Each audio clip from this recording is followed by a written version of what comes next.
Hello world, my name is Cordell Jordan and today I'll be explaining my submission for the Adidas Pensole Futurecraft class. Really quick, I want to show you the sketch again so that way you'll remember what the shoe is intended to look like. And without further ado, ta-da!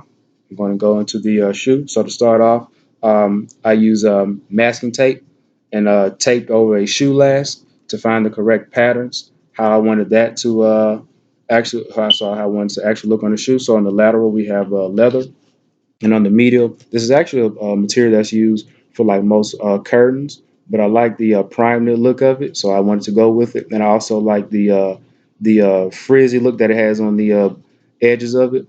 But instead of having it unravel, because we don't want that, I use a no fray spray on the edges so that way it wouldn't unravel. And once I cut those out, I stitch it together on a sewing machine using a double stitch method. And I bag the inside of the shoe with your inner lining material so that way it has more structure. And I designed for my insole, I use a foam that is used on like most pillowcases. And I cut that out into the shape of the shoe. And then I found a cool optical illusion pattern that I like, so I hot glued it on the foam. So as you see, it reminds you of the Twilight Zone. So it has a cool look while you're doing like a 360 look of it in the store. And you notice how the shoe has a cool pattern on the inside.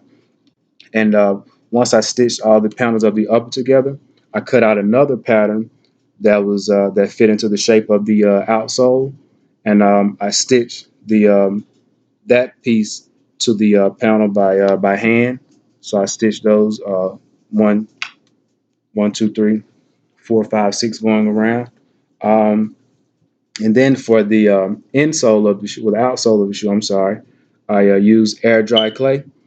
Um, it allows it to dry for a couple of days. Then once it dried, I use opalescent spray that is used on like some most ceramics, so that way it have like a nice glossy look as you see when you're walking out and about. So people will look and they'll notice, say, what is that shoe that you're wearing that has this nice glossy look to it?